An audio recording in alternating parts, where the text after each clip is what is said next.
Hello student, स्वागत है आपका अपने यूट्यूब चैनल स्टडी 100 में। मैं आपके बीच एक बार फिर से और एक नए क्लास के साथ, और उसका नाम है बायोलॉजी। आज हम क्लास 12 में बायोलॉजी का अध्ययन करेंगे और बायोलॉजी के अंतर्गत हमने अभी 2 वीडियो आपको दिया है। बायोलॉजी के विषय में कुछ इंट्रोडक्शन बताया था कि क्या पढ़ना है क्या नहीं पढ़ना है, उसको जाकर के देखें। आप जो लाइव क्लास चला था और लाइव हमारे जो है चैनल पे जाइएगा, प्लेलिस्ट में जाइएगा। हालांकि वहाँ लाइव सेशन में भी जाएंगे तो लाइव सेशन में सारे वीडियो पड़े हुए हैं। अब चूंकि इधर जितने भी वीडियो मिलेंगे सब आपको रिकॉर्ड फॉर्म में मिलेंगे, इसलिए आप लोग इस चैनल से जुड़े रहें। और एक टाइमिंग के अकॉर्डिंग आपको बता दिया जाएगा इतने टाइम पर आपका वीडियो क्या होगा, अपलोड होगा, तो आप उसके द्वारा जुड़े रहें और पूरी तरह से क्या तैयारी कर सकते हैं। आज हमारा जो क्लास होगा उसके अंतर्गत हम जो बात करने वाले हैं उसका नाम है पुष्पी पौधों में लैंगिक जनक, जहाँ से हमारा एनसीईआरटी पैटर्न ने क्या किया, जहाँ से मतलब जो पहला चैप्टर था बायोलॉजी का क्लास 12 का, उसमें आपका जनन था केवल। ठीक है, जीवों में जनन यानी क्या, रिप्रोडक्शन आपके यहाँ ऑर्गेनिज से होता है। तो इसको अगर देखा जाए तो यहाँ पर जो आपका जनन की जो प्रक्रिया थी या जीवों में जनन की जो प्रक्रिया थी उसको एनसीईआरटी ने क्या किया, हटा दिया है। इसलिए अब आप लोगों का जो है केवल पुष्पी पौधों से लैंगिक जनन का जो प्रारंभ यहीं से स्टार्ट होता है आपका सिलेबस। तो यहाँ से हम आज स्टार्ट करने वाले हैं और आज तो है बहुत कुछ आप लोगों को मिलने वाला है, तो इसमें से आप जुड़े रहें और पूरी तरह से क्या तैयारी कर सकते हैं। चलिए हम लोग बिना टाइम क्या है लॉस किए हुए हम अपनी तरफ क्या अपनी सिलेबस की तरफ बढ़ते हैं और उस सिलेबस के अकॉर्डिंग जो है हम बात करते हैं कि क्या चीज़ें हैं। और पुष्पी पौधों में लैंगिक जनन जो है, पुष्पी पौधों में किस प्रकार से जनन की प्रक्रिया होती है, किस प्रकार से उनका विकास होता है, उनके नर भाग कौन होते हैं, मादा भाग कौन होते हैं, किस प्रकार से वो पूरी तरह से क्या लैंगिक जनन की प्रक्रिया समापन करते हैं। तो दोनों को लेकर के हम क्या करेंगे, अच्छी तरह से बात करेंगे। तो आइए हम चलते हैं और बात कर लेते हैं आज के क्लास को लेकर के। और आज का क्लास है पुष्पी पौधों में लैंगिक जनन, चैप्टर फर्स्ट इसे माना जाएगा और लेक्चर नंबर 1 है। और बोर्ड एग्जाम के लिए एक बता दे रहा हूँ, सबसे चैनल है जिसपे आप जुड़ करके पूरी तरह से क्या है एक अच्छी तैयारी आप कर सकते हैं। ठीक है, तो चलो हम लोग चलते हैं और बात कर लेते हैं क्लास। तो आइए आज के क्लास को हम देख लेते हैं। अच्छा क्लास होने वाला है और आप जुड़ करके पूरी तरह तैयारी करके, कहीं नहीं पढ़े हैं तो आप यहाँ करके जुड़े, बिल्कुल सब कुछ मिलेगा, सब हिंदी मीडियम में है। चलिए आते हैं, बात करते हैं यहाँ पर पुष्पी पौधों में लैंगिक जनन को लेकर के बात करें तो कुछ इस पॉइंट को लेकर के थोड़ा सा आप अध्ययन कीजिएगा।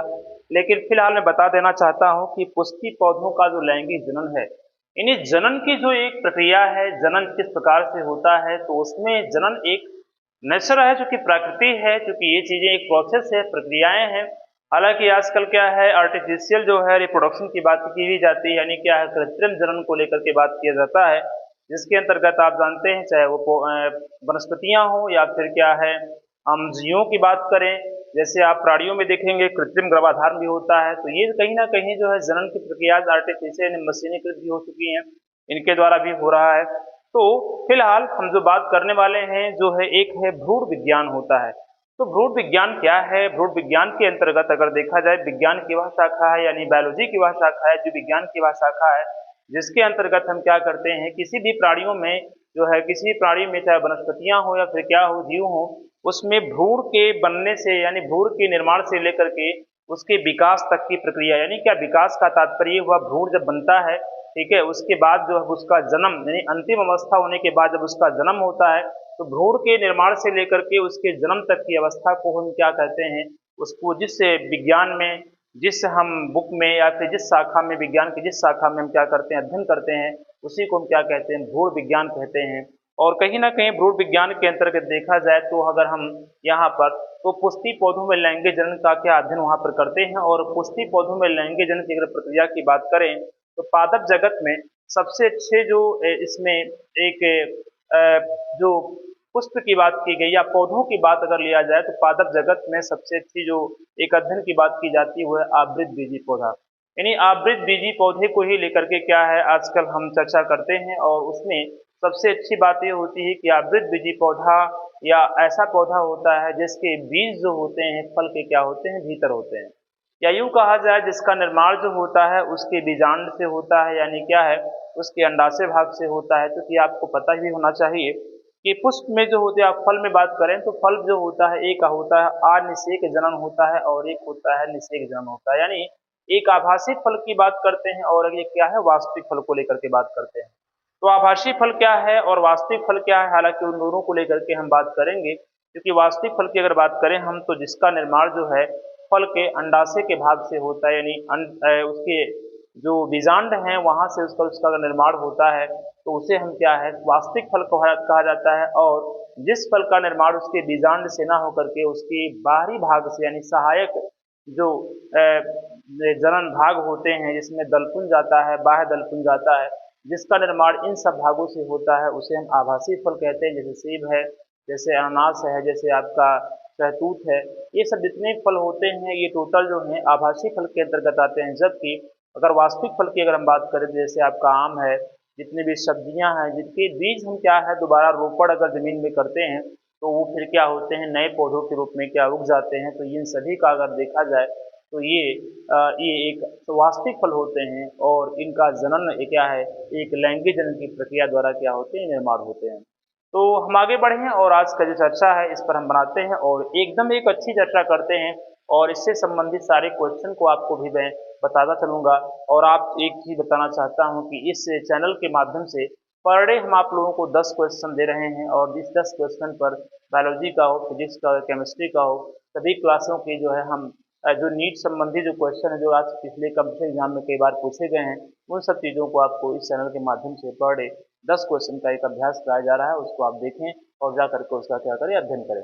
तो अभी तक इस चैनल पर लाइव क्लास दी जा रही थी लेकिन अब इसमें रिकॉर्डिंग फॉर्म में दी जाएगी और सभी क्लासें रन रहेंगी, हमेशा चलती रहेंगी। तो बता दे रहा हूँ सेक्सुअल रिप्रोडक्शन इन जो होता है एंजियोस्पर्मिक प्लांट है, ठीक है। Sexual reproduction in angiospermic plant होता है, यानी पुष्पी पौधों में लैंगिक जनन की बात करें तो जीवों में लैंगिक जनन जो मुझसे संबंधित समस्त घटनाओं का जो अध्ययन किया जाता है या विज्ञान की जिस शाखा में किया जाता है उसे हम क्या कहते हैं भ्रूण विज्ञान कहते हैं। क्या कहते हैं? भ्रूण विज्ञान कहा जाता है, ठीक है। इसे भ्रूण विज्ञान के अंतर्गत क्या है पढ़ा जाता है। तो भ्रूण विज्ञान को बोलते हैं एम्ब्रियोलॉजी बोलते हैं और एम्ब्रियोलॉजी जो होता है भ्रूण विज्ञान का इंग्लिश होता है, इसको आप याद रखेंगे, ठीक है। अगर देखा जाए तो पुष्प में देखा जाए तो पुष्प किसे कहते हैं? पुष्प जो होता है यह भी क्या है एक प्रारंभिक स्थिति है किसी भी आवृत बीजी पौधे का। क्योंकि आवृत बीजी पौधा मैंने पहले बताया कि पादप जगत में अगर हम लैंगिक जनन का अध्ययन पूरी तरह से करना चाहते हैं तो आवृत बीजी पौधे को लेकर के बात करेंगे। और आवृत बीजी पौधा उसे कहते हैं या आवृत बीजी पुष्प से कहते हैं जिनका जो बीज होता है वो फल के क्या होता है भीतर होता है, फल के भीतर होता है, उसे हम क्या कहते हैं आवृत बीजी क्या है पुष्प कहा जाता है, आवृत बीजी पौधा भी कहा जाता है, ठीक है। तो यहाँ पर आगे बढ़े अगर हम बात करते हैं कि पुष्प क्या है, फ्लावर किसे कहते हैं, तो पुष्प एक विशेषीकृत छोटी शाखा है जिसमें पत्तियां बीजाणुपर्णों यानी क्या होता है इस पे क्या है स्पोरोफाइल्स होते हैं में रूपांतरित होती है जो धीरे धीरे एक विशिष्ट संरचना में क्या होती है संगठित हो जाती है और जो संगठन बनता है वही क्या कहलाता है उसका पुष्प कहलाता है। यानी पुष्प की अगर परिभाषा दिया जाए तो कहीं ना कहीं ये बीजाणु पर्णों यानी बीजाणु जो पर्ण होते हैं उन्हीं का जो है एक रूपांतरित भाग है जो धीरे धीरे क्या होती है संगठित होती है और संगठित होकर के क्या होती है एक स्टार्टिंग में कली का निर्माण करती है और वही कली धीरे क्या होती है पुष्प का निर्माण करती है।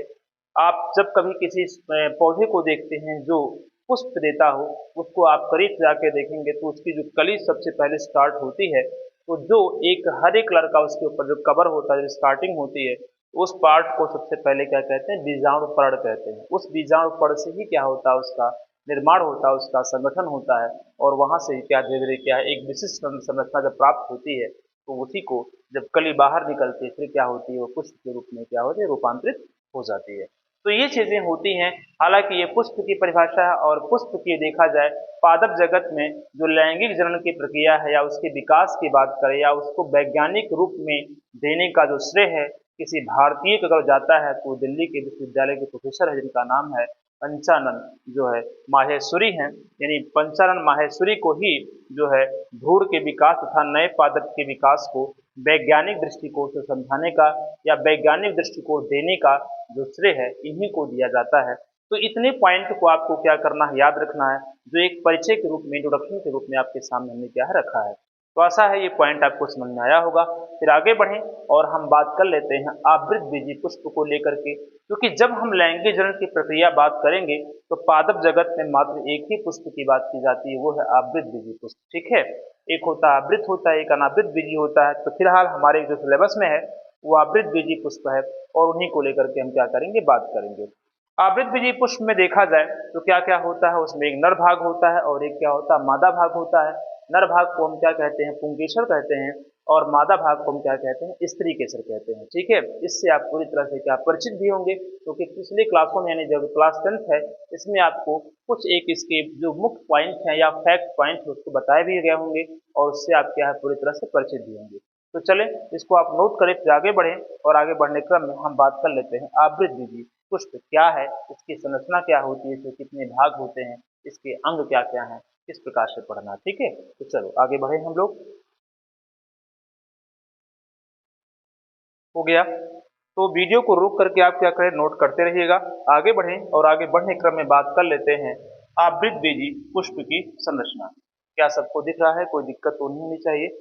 आवृतबीजी पुष्प क्या है, मैंने पहले बताया कि आवृतबीजी पुष्प ऐसा पुष्प होता है जिसका जो बीज होता है वह आवृतबीजी जो पौधा होता है जिसका जो बीज होता है वो फल के भीतर होता है। तो आप लिख सकते हैं आवृतबीजी पुष्प या पौधा क्या है, आवृत आवृत बीजी पौधा ऐसा पौधा होता है, ऐसा पौधा होता है जिसका बीज जिसका बीज कहाँ होता है, जिसका बीज जो है वो फल के भीतर होता है, फल के भीतर होता है, भीतर होता है। ठीक है, फल के क्या होता है, भीतर होता है। और एक चीज बता देना चाहता हूं, इस पौधे के जीवन इतिहास में एक अत्यंत विकसित बीजाणु उद्भिद अवस्था तथा एक बहुत कम विकसित युग्मकोद्भिद अवस्था मिलती है। ठीक है, क्या लिखेंगे, इस पौधे के इस पौधे के जीवन इतिहास में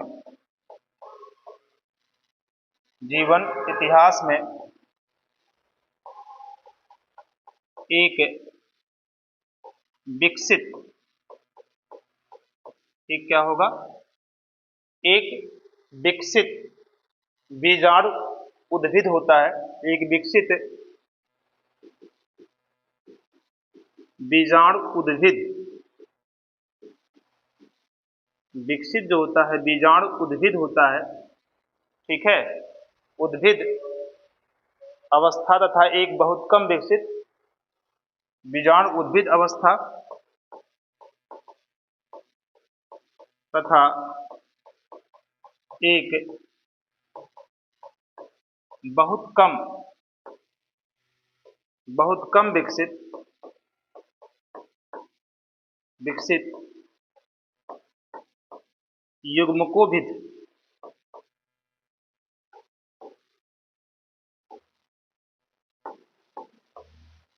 युग्मको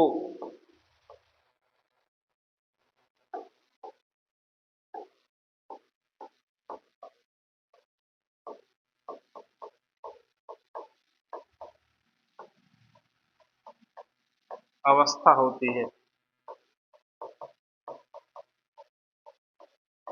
ठीक है, इसमें देखा जाए तो एक युग्मकोद्भिद अवस्था होती है जो कि अल्प विकसित होती है, और एक होता है बीजाणु उद्भिद अवस्था होती है जो क्या होती है, एक विकसित अवस्था होती है।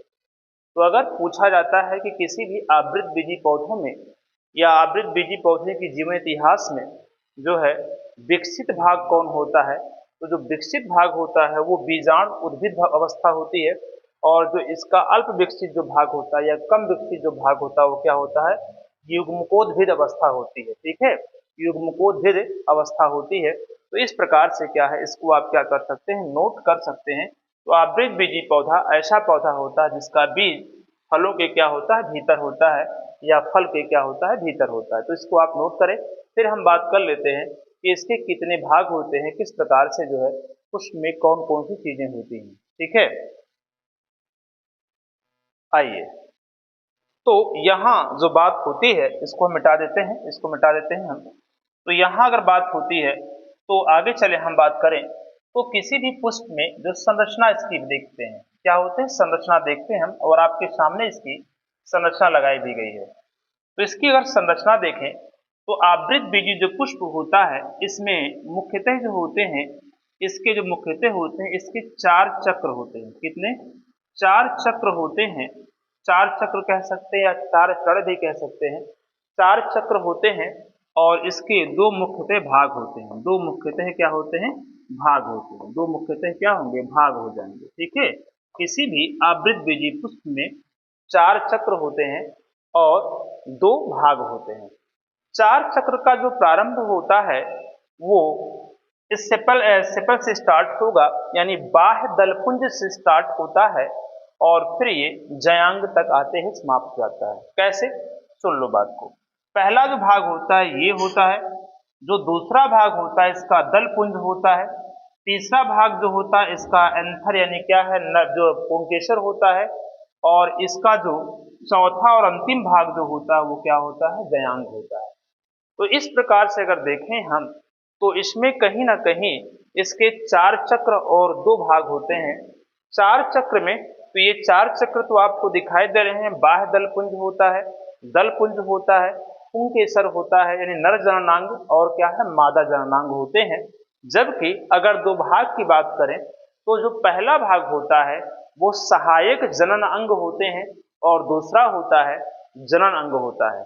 किसी भी, चाहे वो हम पुष्प की बात करें या हम किसी जानवर या क्या है किसी मानव की बात करें हम, तो सब में कहीं ना कहीं एक जो सहायक जनन अंग होता है और एक क्या होता है, उसमें मुख्य जनन अंग होता है।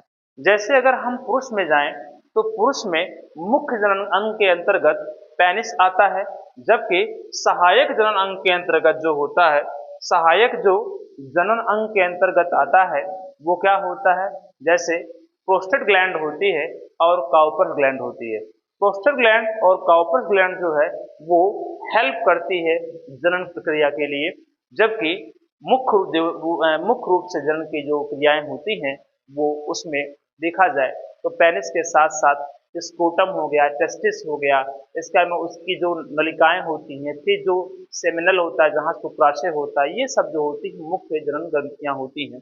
इसी प्रकार से जो है पुष्पों में भी और प्राणियों में भी क्या होते हैं, कुछ सहायक होती हैं और कुछ मुख्य जनन ग्रंथियां पाई जाती हैं।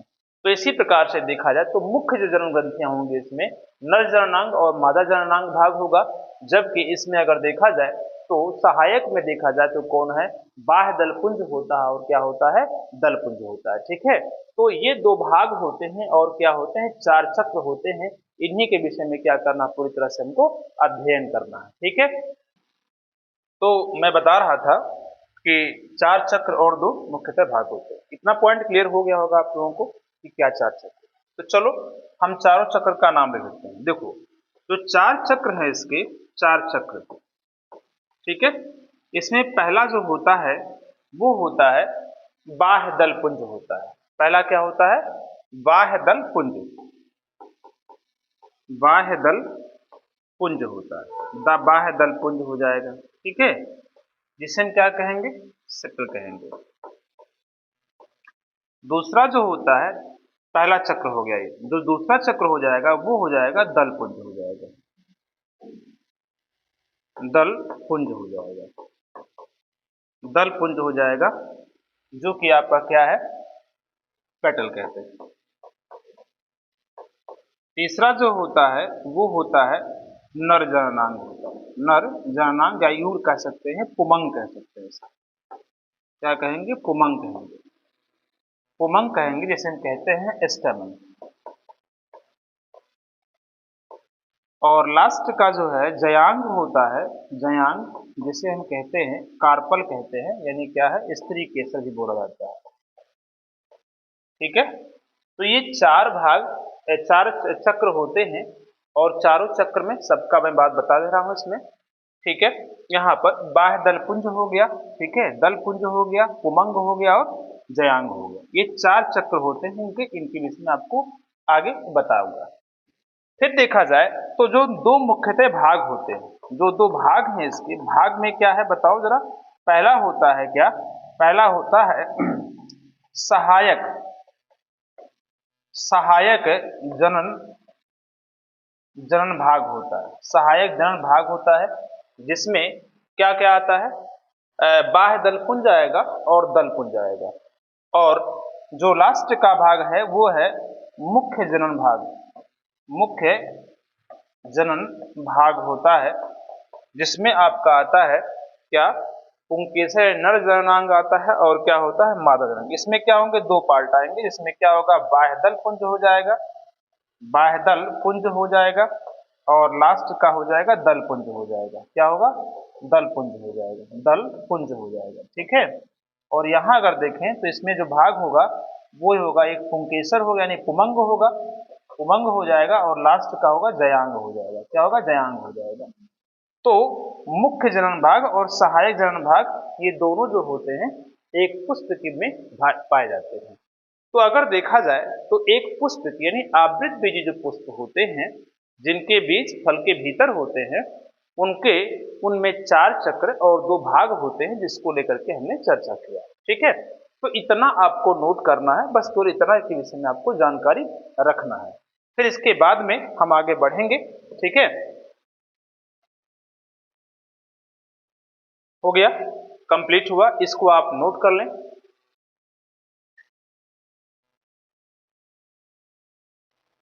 हो गया कंप्लीट, तो चलो इतना भाग हो गया। अब इसको एक बार थोड़ा विस्तार कर लेते हैं। जो बाह्य दल होता है यह क्या होता है, अनेक दलों से मिलकर बना होता है, अनेक दलों से मिलकर क्या होता है, बना होता है। दल पुंज जो होता है ये बाह्य दल के बाद और क्या है, नर जननांग के पहले जो बीच का भाग होता है उसे हम कहते हैं दलपुंज कहते हैं। कहीं ना कहीं इसको हम पुष्प में अगर देखें तो जो पंखुड़ियां होती हैं, जो चाहे गुलाब को देखें हम, गुड़हल में क्या होता है, एक ही लेयर पाया जाता है दलपुंज का, कई दलों को मिल करके एक चक्र बना होता है उसमें, और वह जो है एक दलपुंज के रूप में होता है। लेकिन कभी कभी बहुत सारे पुष्प ऐसे होते हैं जिनमें क्या होता है, दलपुंज के साथ साथ परिदलपुंज होता है। परिदलपुंज क्या है, दलपुंज का मतलब हुआ जो बाहर के जो होते हैं, जो बाहर का एक चक्र है वो दलपुंज है।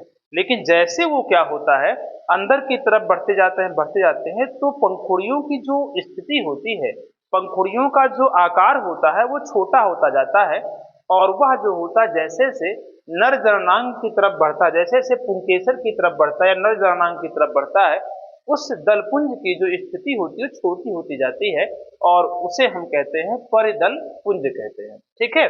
इसके बाद में पुमंग, पुमंग जो होता है किसी पुष्प का नर भाग जो होता है, यानी नर जननांग जो भाग होता है उसे हम क्या कहते हैं, पुमंग कहते हैं। पुमंग के जो होते हैं तीन भाग होते हैं, ठीक है, जिसमें पहला होता है आपका, उसे कहते हैं पुतंतु यानी फिलामेंट कहा जाता है, जिसे देखिए फिलामेंट होता है। दूसरा जो होता है एंथर, एंथर की जो इंग्लिश हिंदी होती है वो होती है परागकोश होती है, और परागकोश जिससे जुड़ा होता है उसे कहते हैं योजी, कनेक्टिविटी कहते हैं, योजी कहते हैं, ठीक है। यानी किसी भी पुष्प में जो नर भाग होता है उसके तीन पार्ट होते हैं, पुतंतु यानी क्या होता है फिलामेंट, एंथर यानी क्या परागकोश, और योजी यानी क्या है कनेक्टिविटी, यानी क्या है चार तीन भाग इसके हो जाते हैं। और फिर हम जब जयांग की बात करें, जैसे हम कार्पल ने स्त्री केसर कहते हैं, तो ये किसी भी पुष्प का मादा यानी क्या है स्त्री का भाग है, और इसमें जो होते हैं तीन पार्ट होते हैं, जिसमें सबसे पहला होता है स्टिग्मा होता है, जिसे हम हिंदी में कहते हैं वर्तिकाग्र कहते हैं, स्टाइल होता है जिसे हम वर्तिका कहते हैं, और लास्ट में क्या होता है ओवरी होता है जिसे हम अंडाशय कहते हैं। और इन तीनों मुख्य भागों को मिला करके क्या कहा जाता है, स्त्री केसर यानी कार्पल कहा जाता है। इसे क्या कहा जाता है, कार्पल या स्त्री केसर इसे कहा जाएगा। तो नर जननांग को स्टैमेन यानी क्या है पुंकेसर, और फिर क्या होता है कार्पल यानी स्त्री केसर, इन्हीं दोनों भाग से मुख्य रूप से क्या होता है आपका वो जो है पुष्प यानी आवृत बीजी पुष्प की क्या होती है, जो जनन भाग होते हैं ये होता है, ये मुख्य रूप से होते हैं। तो एक भाग हो गया जनन भाग और एक भाग हो गया सहायक भाग। सहायक भाग क्या होते हैं? सहायक भाग का मतलब हुआ जब एक पुष्प पूरी तरह से क्या होता है, विकसित हो जाता है। जब पूरी तरह से पुष्प विकसित होता है, विकसित का मतलब होता है उसके नर भाग और क्या है, मादा भाग। जब इसके मादा भाग यानी कार्पल यानी स्त्री केसर जब विकसित हो जाता है, तब फिर क्या होता है, ये निषेचन करने के लिए परागकोश से क्या होते हैं, जो परागकण होते हैं यानी पोलन जो ग्रेन होता है, जब वो टूट कर निकलता है यानी क्या है, निषेचन करने के लिए, तो निषेचन आपको पता ही होना चाहिए। परागण जो होते हैं, परागण मतलब जो परागकण का किसी भी माध्यम द्वारा वर्तिकाग्र तक पहुंचने की प्रक्रिया को हम क्या कहते हैं, परागण कहते हैं। तो परागण के लिए क्या होता है, यह पुष्प अपने अंदर से मकरंद, सुगंध और क्या होता है, रंग बिखेरना प्रारंभ करता है। हालांकि सभी पुष्पों में ये प्रक्रिया नहीं पाई जाती है, लेकिन जिस पुष्प में कीट परागण मुख्य रूप से होता है, जिस पुष्प में मुख्यतः कीट परागण होता है, ऐसे पुष्प में जो है ये सहायक जो ग्रंथि जो जनन ग्रंथियां हैं, ये चीजें क्या होती हैं, भाग लेती हैं। जैसे इसमें जो पंखुड़ियां होती हैं वो रंग बिखेरना प्रारंभ कर देती हैं। जयांग से जो टच हुआ भाग है वहां से क्या है, मकरंद निकलना प्रारंभ होता है, कुछ क्या है, सुगंध निकलना प्रारंभ होता है। यानी जो सहायक अंग हैं वो क्या करते हैं, तीन रूप से क्या है, कीटों को अपनी ओर आकर्षित करते हैं। किसी में मकरंद के द्वारा आकर्षित होता है, किसी में सुगंध के द्वारा आकर्षित होता है और किसी में रंग के द्वारा कीटों को अपनी ओर आकर्षित करते हैं। और कीट क्या करते हैं, इनके पुंकेसर नर भाग पर बैठ करके फिर क्या है, जाकर के वो जयांग पर बैठ जाते हैं और उनके द्वारा चिपके हुए जो परागकण होते हैं वर्तिकाग्र पहुंचते हैं और उसको क्या करते हैं, परागित करते हैं। तो सहायक जो जनन भाग होता है उनका काम यही होता है रंग, सुगंध और क्या है, मकरंद बनाना। और ये ऐसे पुष्पों में होता है जो कीट परागण द्वारा प्रक्रिया होती है। जिसमें वायु परागण द्वारा होता है उसमें रंग, सुगंध और मकरंद देखा जाए वो नहीं होते हैं, और साथ ही साथ ऐसे पुष्प छोटे होते हैं, ठीक है, उनके परागकण भी हल्के होते हैं। और इसमें जो परागकोश में है बहुत सारे क्या है, एक साथ कण, उसमें बहुत सारे परागकण उसमें उपस्थित होते हैं।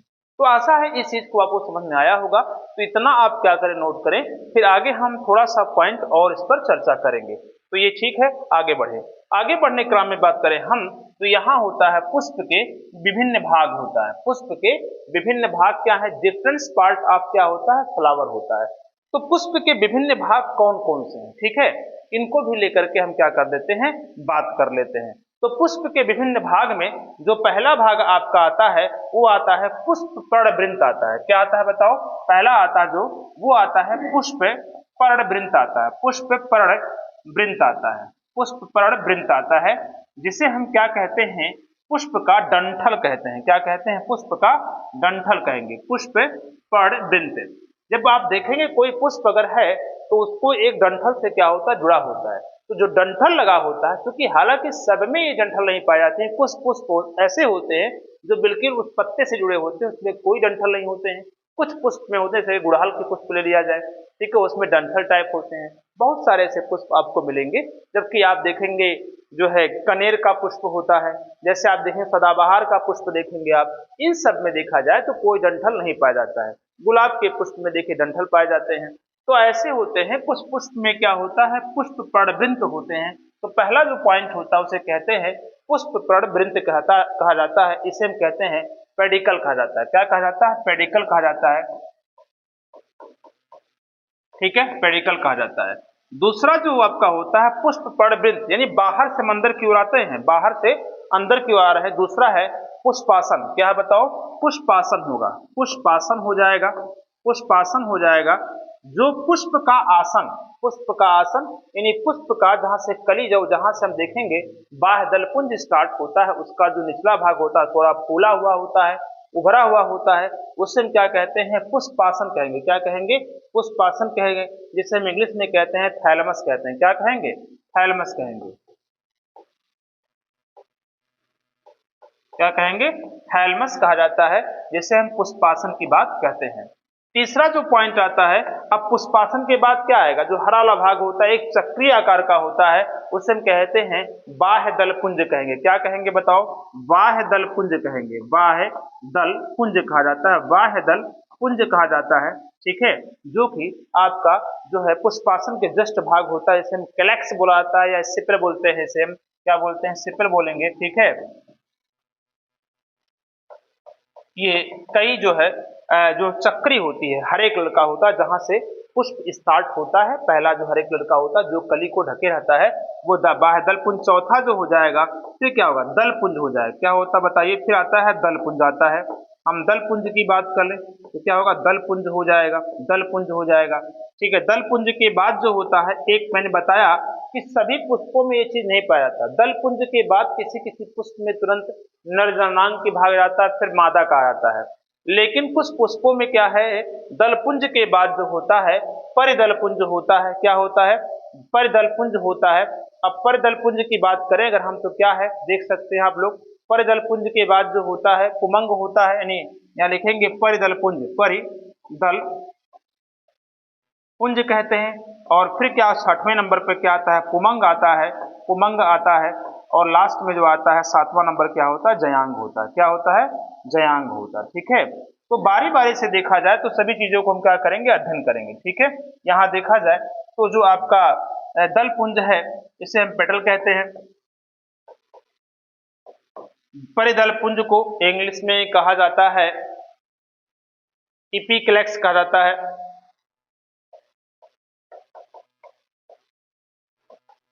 ठीक है, पुमंग जो हो जाएगा ये क्या होगा, पुमंग को हम बोलते हैं स्टेमन, और जयांग को बोलेंगे कार्पल, यानी क्या है इस तरीके से, ठीक है।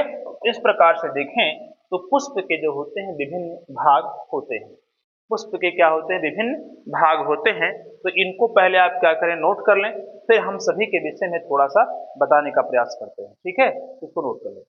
चलो, तो यहां अगर बात करें हम तो अब सभी के विषय में थोड़ा सा हम देख लेते हैं, ठीक। उसके बाद में इसको यहीं पर समाप्त करते हैं, रोकते हैं वीडियो को, फिर आगे हम और भी इसके विषय में पढ़ना प्रारंभ करेंगे। तो पहले पुष्प को लेकर के जो इसके पार्ट है उनको लेकर के हम बात कर लेते हैं। पुष्प प्रवृत्त क्या होता है, पुष्प प्रवृत्त ये होता है कि यह जो है पुष्प का क्या हो, डंठल होता है। क्या होता है बताओ, डंठल लिखेंगे, इसे डंठल कह सकते हैं, इसे डंठल, यानी पुष्प जो होता है जिस एक लंबी शाखा से क्या होता है, जुड़ा होता है, उसे हम कहते हैं पुष्प प्रवृत्त कहते हैं। हालांकि सभी पुष्पों में ये प्रक्रिया नहीं पाई जाती है। जिस पुष्प में क्या होता है, जिस पुष्प में, यहां आप लिखेंगे जिस पुष्प में, यहां देखिएगा, जिस पुष्प में क्या होता है, जिस पुष्प में डंठल उपस्थित होता है, क्या होता है, डंठल, इस पुष्प में डंठल क्या होता है, डंठल होता है, उसे शावृंत कहते हैं। क्या कहेंगे, शावृंत कहेंगे, शावृंत कहेंगे, शावृंत कहते हैं। और जिसमें जो होता है, जिस पुष्प में डंठल का अभाव पाया जाता है, डंठल का अभाव पाया जाता है, अभाव पाया जाता है, उसे क्या कहेंगे, उसे आवृंत कहते हैं। याद रखिएगा, आवृंत कहा जाता है, ठीक है, जाता है। तो इस चीज को आपको क्या करना है, याद रखना है। पुष्प पर्णवृंत जिसमें क्या होगा, पुष्प डंठल उपस्थित होते हैं उसे क्या है, सावृंत कहा जाएगा, इसमें नहीं होगा उसे आवृंत कहा जाता है। पुष्पासन थैलमस क्या होता है, किसी भी पुष्प का जो निचला भाग होता है वो थोड़ा चौड़ा और फूला हुआ होता है, जिसे हम क्या कहते हैं, पुष्पासन कहते हैं। और इसी पर ही हमारा बाह्य दलपुंज क्या होता है, लगा होता है, एक चक्रीय भाग होता है। यानी कई जो है दल, बाह्य दलपुंज मतलब क्या है, कई बाह्य दलपुंजों का एक चक्र होता है, ठीक है।